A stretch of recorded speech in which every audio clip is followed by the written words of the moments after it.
2 more minutes to sit here and listen to me. My name is Dr. Jerry Dembrowski, and I'm a lifelong resident of Massachusetts. I graduated from the public school systems. I have 2 undergraduate degrees from state colleges and a doctorate's degree in chiropractic. I believe the institution of marriage is between a man and a woman and the state, nor should the federal government be involved in either one.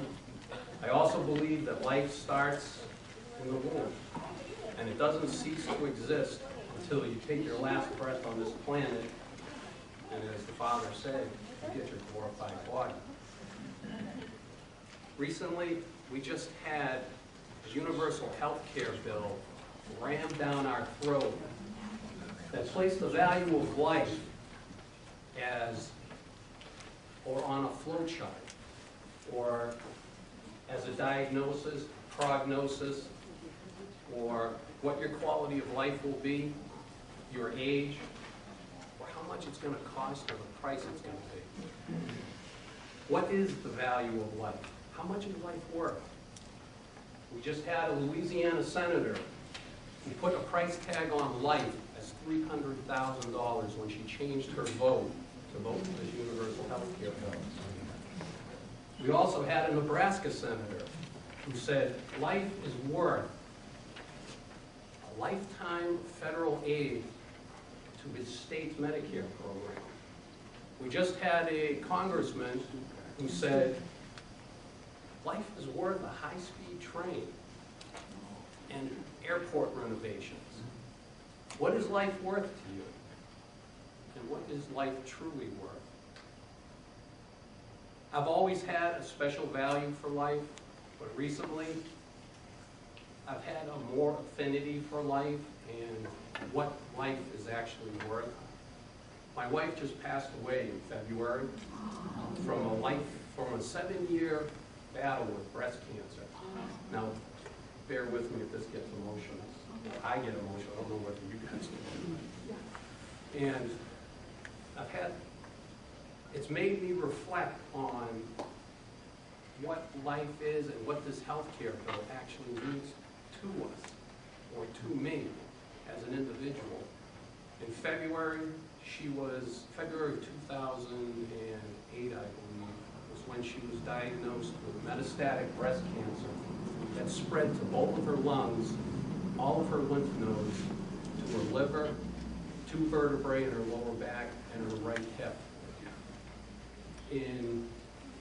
At that point in time, she was receiving oral medications or oral chemo, and it was $300 a tablet. And then I believe it was April of 2009, they switched her from the oral to the intravenous chemo. And by that time, we had already known what her diagnosis is and what her prognosis was. Prognosis was not very good. And they said, we're just going to treat it like chronic disease. Under this universal health care bill, well, actually, skip that part. In March, we were sitting and watching the news, and they were talking about this universal health care bill. And they were defining the criteria that they were going to use to determine what life was going to be like. She heard them say it would determine on prognosis, diagnosis, what the quality of life was going to be, the age, and what it was going to cost. She was sitting on the left side of me on the couch, and she just turned to me and she said, Jerry, what does that mean for me? I says, from what I know, it's not looking too good if they pass this. Over the past several months, or actually past several weeks, I've had the unpleasant experience of finding out what it is like without my wife.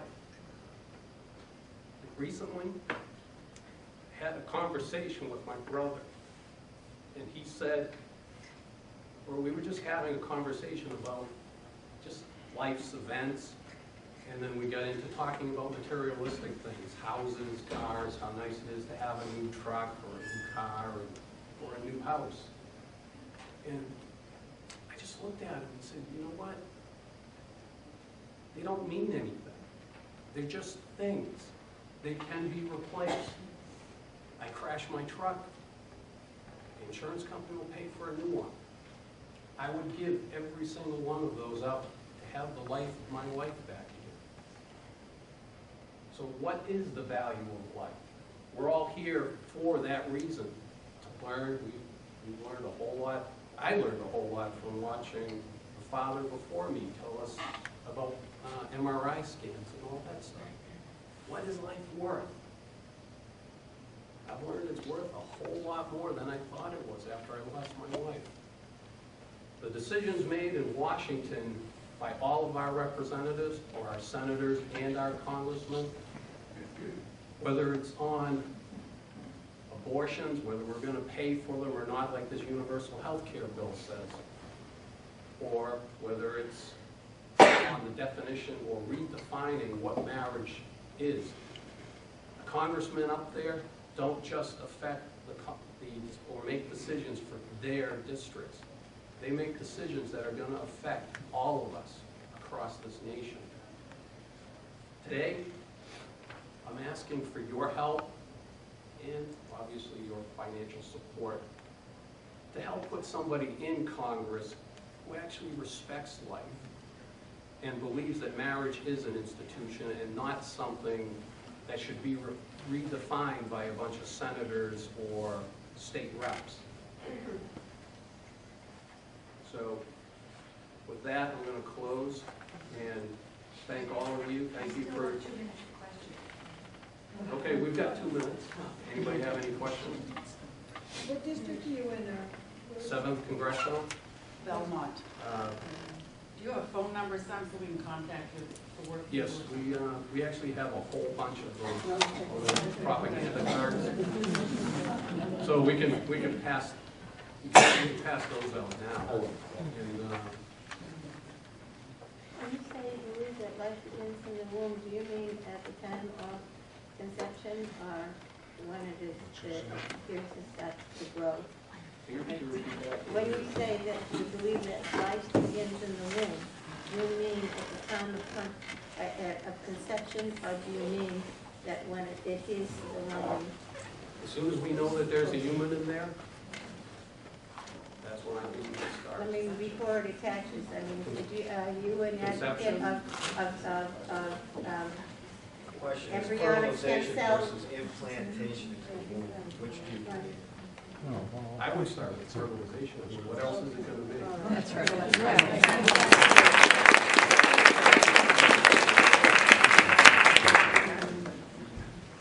Markey is reputed to be bulletproof.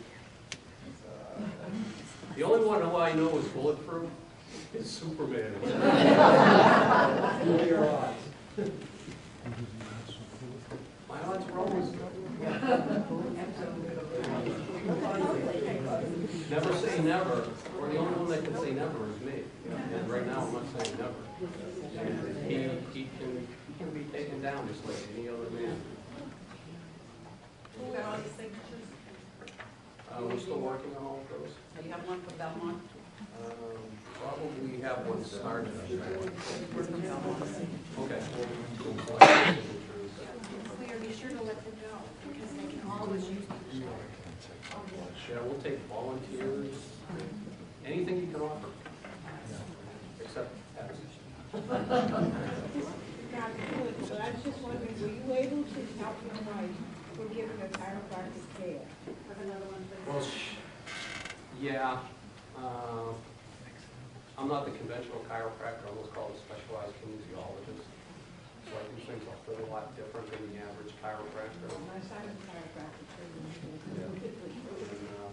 I mean, it was able to make her comfortable, but it didn't, unfortunately, do much.